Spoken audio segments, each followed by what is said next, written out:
Vamos orar por ele. Estende as mãos todo mundo para cá. As duas mãos estendam para cá.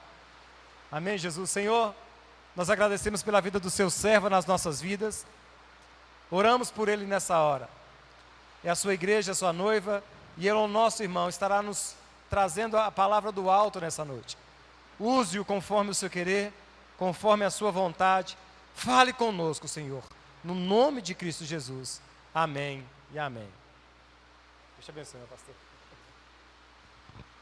Glória a Deus. Saudamos a amada igreja com a santa e gloriosa paz do nosso Senhor e Salvador Jesus Cristo.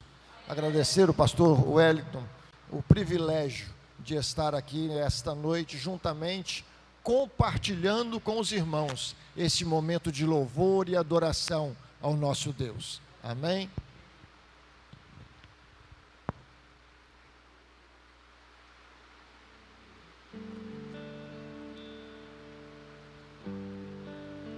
Os irmãos que tiverem suas Bíblias, gostaria de compartilhar com os irmãos Isaías no capítulo 6, dos versos 1 ao verso 8.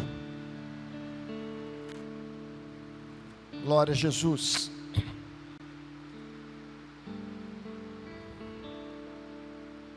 Isaías no capítulo 6, dos versos 1 ao verso 8, diz assim a santa palavra do Senhor: no ano em que morreu o rei Uzias, eu vi o Senhor assentado sobre um alto e sublime trono, e as orlas do seu manto enchiam o templo. Os serafins estavam acima dele, cada um tinha 6 asas, com 2 cobriam seus rostos, com 2 cobriam seus pés, e com 2 voavam. E clamavam uns aos outros, dizendo: Santo, Santo, Santo é o Senhor dos exércitos. Toda a terra está cheia da sua glória. Os umbrais das portas se moveram com a voz do que clamava, e a casa se encheu de fumaça. Então disse eu: ai de mim, que vou perecendo, porque sou um homem de lábios impuros, e habito no meio de um povo de impuros lábios. E os meus olhos viram o Rei, o Senhor dos exércitos. Mas um dos serafins voou para mim, trazendo na mão uma brasa viva, que tirara do altar com uma tenaz. E com ela tocou a minha boca e disse: vê, isso tocou os teus lábios, e a tua iniquidade foi tirada, e purificado o teu pecado. Depois disso ouvi a voz do Senhor que dizia: a quem enviarei? Quem há de ir por nós? Então disse eu: eis-me aqui, envia-me a mim. Amém? Você pode dizer comigo: eis-me aqui, envia-me a mim. Amém, glória a Deus. Louvado seja o nome do Senhor Jesus. Glórias a Deus. Essa palavra foi escrita aproximadamente 750 anos antes de Cristo. Então nós estamos aproximadamente 2770 anos desta palavra. Nós estamos há quase 3.000 anos do profeta Isaías, e isso é muito tempo. Nós vemos que essa palavra nos dias de hoje ainda é uma palavra atual. Nós ouvimos muito. Nós ouvimos inclusive de pastores que a Bíblia Sagrada como um todo precisa às vezes ser atualizada, às vezes ela precisa ser revisada, mas eu digo para vocês, essa palavra é uma palavra atual. Ela não precisa ser atualizada, ela não precisa ser revisada, porque muito além de ser uma palavra atual, ela é uma palavra eterna. a mesma validade que ela tinha quase 3.000 anos atrás, é a mesma eficácia que ela tem nos dias atuais. A mesma palavra de Deus, de Gênesis a Apocalipse, é a mesma palavra, e toda a palavra é inspirada pelo Espírito Santo de Deus e proveitosa para nós aqui nesta noite. São 66 livros, 1.189 capítulos, 31.173 versículos, todos inspirados pelo Espírito Santo. Essa é uma palavra atual, uma palavra para mim e para você, uma palavra para que ela possa produzir e produzir vida em cada um de nós. Não precisa ser atualizada, ela é uma palavra eterna. Glórias a Deus por isso. No ano em que morreu o rei Uzias, eu vi o Senhor assentado sobre um alto e sublime trono. Isaías é um ser humano como eu e você. Apesar de ter vivido há tanto tempo assim, nós conhecemos o seu nome e sabemos muito da sua vida, porque ele foi um escritor da palavra de Deus. Mas mesmo sendo ser humano, vivendo num tempo difícil, no tempo em que morreu o rei Uzias, ele conviveu com o tempo em que o reino de Israel, o reino do norte, ele foi completamente destruído. Ele viu reis assumirem Judá e serem péssimos reis. Ele não viveu num tempo muito fácil, ele viveu num tempo difícil, mas mesmo em tempos difíceis, os céus se abrem e Deus fala conosco. Ele viu os céus abertos e ele viu o trono de Deus. E eu quero dizer para esta igreja que esse trono, ele permanece de eternidade a eternidade. Nunca teve início e nunca terá fim. Ele está como sempre esteve, no mesmo lugar. Salmo 90, verso 2 vai dizer que antes que formasse os montes, antes de fazer a terra, Deus já existia de eternidade em eternidade. O trono de Deus está no mesmo lugar, antes da formação de qualquer coisa que você conheça, de qualquer coisa que você possa imaginar. Deus é de eternidade em eternidade. Salmo 136 complementa: Deus é bom e o seu amor é eterno, é de eternidade em eternidade, dura para sempre. Além de ser eterno, Ele é bom. Além de ser eterno, Ele é um Deus amoroso, e Ele está aqui nesta noite, tocando nos nossos corações e nas nossas vidas, de uma maneira especial. Mesmo sendo eterno, mesmo assentado no seu trono, Ele está aqui conosco também nesta noite. Glórias a Deus. Isaías viu os céus abertos, e ele viu o trono de Deus. Ele viu o Deus Todo-Poderoso, de eternidade em eternidade. Mas ele viu algo maravilhoso, algo que aconteceu aqui nesta noite também, porque Deus estava procurando cada um dos irmãos aqui nesta noite. Estava procurando, porque vocês foram encontrados. Porque Deus procura os verdadeiros adoradores, e aqui nesta noite Ele encontrou verdadeiros adoradores.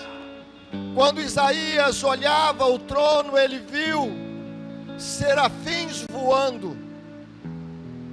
E quando os serafins voavam com duas, eles cobriam seus rostos. Com duas cobriam seus pés, com duas asas eles voavam.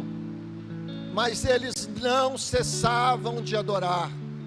Em Apocalipse, no capítulo 4, João vai dizer da mesma forma: de dia e de noite, eles não cessam dia adorar ao Senhor, dizendo: Santo, Santo, Santo é o Senhor dos exércitos, Santo é o Senhor Todo-Poderoso, Santo é o Senhor que fez todas as coisas. E eles adoram interruptamente, a cada dia, a cada noite, eles estão adorando a Deus. E nós também temos o privilégio de adorarmos o mesmo Deus. Nós vemos que o ser humano, ele tem algo dentro dele que o conecta com Deus. Quando Deus foi fazer o homem, Ele disse: façamos o homem segundo a nossa imagem, segundo a nossa semelhança. Nós somos feitos, a nossa origem, ela vem do Deus Todo-Poderoso. Nós somos seres de dois mundos, porque nós fomos feitos do barro. O nosso corpo foi moldado pelo pó da terra, mas quando foi para dar vida, Deus soprou o Espírito em nós. O nosso fôlego de vida é uma adoração a Deus. Todas as vezes que nós respiramos, nós adoramos a Deus, porque veio dele todo o ar que nós respiramos. E quando o homem morre, ele para de respirar. Nós temos uma ligação direta com Deus. Todo ser humano, não importa onde ele está hoje. Por isso nós podemos perceber que algumas tribos indígenas, mesmo sem ter conhecimento nenhum da Bíblia, elas têm uma adoração e elas dizem que adoram a Deus da maneira delas. Em outros lugares da terra existem comunidades que também dizem que adoram a Deus. Mas eu quero dizer para você que para adorar a Deus tem uma maneira, tem uma forma e tem um conteúdo. Isso está em João, no capítulo 4, quando Jesus conversa com aquela mulher samaritana.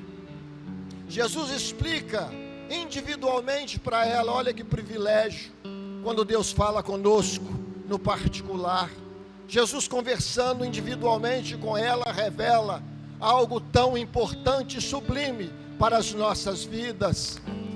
Ela pergunta para Jesus que os samaritanos adoravam no monte e os judeus adoravam no templo. Senhor, onde nós devemos adorar?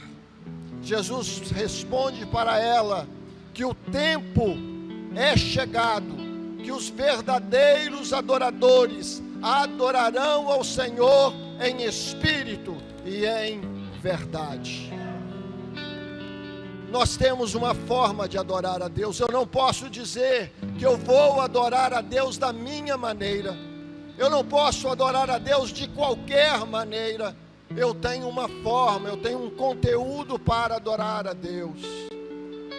Deus é espírito, e importa que os seus adoradores o adorem em espírito e em verdade. E Deus procura a tais que assim o adorem. Deus é espírito, não há nenhuma imagem de escultura que possa ser colocada para ser adorado. Não há nada que nós possamos fixar para que nós possamos tocar ou adorá-lo, porque Deus é espírito e a nossa adoração deve ser uma adoração em espírito, e a nossa adoração também tem que ser uma adoração em verdade, porque se nós não conhecermos a verdade, como nós vamos adorar o Senhor nosso Deus? Adorar em verdade é conhecer quem é verdadeiramente o Deus que você serve, conhecer por que você está adorando ao Senhor. Jesus vai dizer: eu sou o caminho, a verdade e a vida. Ninguém vem ao Pai senão por mim. Jesus é a verdade. Muitas pessoas, às vezes em salas de aula, não conseguem entender nada que a professora diz, porque estão apenas de corpo naquele lugar, não estão de corpo e alma, não estão de verdade naquele lugar. Para adorar a Deus, tem que ser em espírito e em verdade. Você tem que estar atento àquilo que está acontecendo no lugar onde você está. Aí a cortina de fumaça entra e Deus abençoa toda a casa, em espírito e em verdade. Nós precisamos cada vez mais buscar o conhecimento de Deus para adorá-lo segundo a sua graça, segundo a sua misericórdia, segundo tudo aquilo que Ele fez para mim e para você. Nós o adoramos porque Ele desceu do céu e Ele morreu numa cruz por causa dos meus pecados e dos seus pecados, e Ele é o único digno de todo louvor e de toda adoração. Oh, aleluia! Isaías, ele estava diante do trono de Deus e ele viu toda a glória de Deus. Ele viu os serafins adorando ao Senhor. E naquele momento, ele olhou para dentro dele e viu que havia algo estranho. Havia algo que precisava ser consertado. Porque nós temos algo que nos separa de glorificar a Deus. Nós, seres humanos, temos algo que precisa ser consertado, arrumado, para que nós possamos verdadeiramente glorificar e bendizer a Deus. Algo que nos separa de Deus. O próprio Isaías, no capítulo 59, nos versos 1 e 2, ele vai dizer que a mão do Senhor não está encolhida para que não possa salvar, o seu ouvido não está agravado para que não possa ouvir, mas são as nossas iniquidades, são os nossos pecados que fazem separação entre nós e o nosso Deus. Nós precisamos consertar o que nos dificulta estar na presença de Deus, as nossas iniquidades e os nossos pecados. Isaías, ele olhou para toda aquela glória, ele disse: eu sou um homem de lábios impuros, eu vivo no meio de um povo de impuros lábios, e eu estou vendo a glória de Deus. Mas naquele momento, um dos serafins voa e toma uma brasa viva e toca nos lábios daquele homem. Hoje nós temos a graça de Jesus Cristo, que volta a nos conectar novamente a Jesus. Hoje nós temos o sacrifício perfeito que foi feito na cruz do Calvário, que anula a separação que tínhamos de Deus, e hoje nós podemos voltar à presença de Deus, como aconteceu aqui nesta noite. Nós podemos adorar a Deus em espírito e em verdade. Oh, aleluia! Algo que nos chama a atenção, quando eu leio, quando Deus vai chamar Adão logo após o pecado, Deus poderia muito bem dizer para ele: Adão, Adão, o que você foi fazer, Adão? Deus poderia ter dito para Adão muitas coisas, mas ele pergunta para Adão: Adão, onde estás?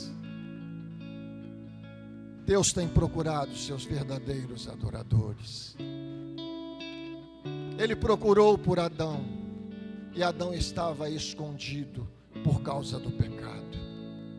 E nós, hoje, não precisamos mais nos esconder, porque nós podemos nos apresentar diante de Deus. Ele continua procurando os verdadeiros adoradores, que o adorem em espírito e em verdade. Adão falou tanta coisa que não deveria, e depois saiu da presença de Deus. Mas hoje nós fazemos o caminho inverso. nós aceitamos a Jesus como nosso Salvador e voltamos para a presença do Pai. Oh, glórias a Deus! E depois de ser reparado a situação do pecado daquele homem, Isaías ouve uma voz que dizia: a quem enviarei? E ele já estava pronto para dizer para Deus. Ele já tinha entendido a maravilhosa graça, ele já tinha entendido a maravilha de toda a glória de Deus naquele lugar. E ele pôde dizer: eis-me aqui, Senhor, envia-me a mim. E nós nesta noite também estamos aqui diante do Senhor, e a mesma pergunta Ele continua fazendo para nós, porque tem um mundo perdido ali fora, e nós estamos aqui, e nós nos colocamos diante do Senhor para amar este mundo, para proteger as nossas crianças, estarmos bem pertinho delas, para que com o nosso conhecimento nós possamos ensinar que só existe um Senhor e Salvador, e que Deus, Ele ama tanto o ser humano, que o amor dele é que ninguém, nenhuma alma se perca, mas que todos venham ao conhecimento e ao arrependimento. O amor de Deus foi tamanho que Ele deu seu Filho unigênito para que todo aquele que nele crê não pereça, mas tenha a vida eterna. E Ele nos faz missionários. Ele nos faz missionários no mundo perdido, no mundo em trevas, porque em breve a igreja, toda a igreja, vai ser resgatada da terra e vai ser levada para o céu. Mas enquanto isso não acontecer, você é um missionário de Deus aqui na terra. Lá em Mateus, no 28, dos 19 a 20, ele vai dizer para que cada um de nós, que nós possamos ensinar as nações, batizando-as em nome do Pai, do Filho e do Espírito Santo. Que nós possamos cada vez mais buscar a presença do Senhor. Que nós possamos, assim como Isaías, ter um encontro real com Deus e mudar a nossa forma de visão, a nossa forma de vida, os conceitos que nós temos, que nós possamos ter conceitos eternos na nossa vida e que nós possamos seguir como verdadeiros missionários de Deus, porque nós somos comissionados para levar essa mensagem de vida a todo aquele que nele crê, não vai perecer, mas vai ter a vida eterna. E isso está com os irmãos nesta noite, amém? Glória a Deus. Eu agradeço a oportunidade em nome de Jesus.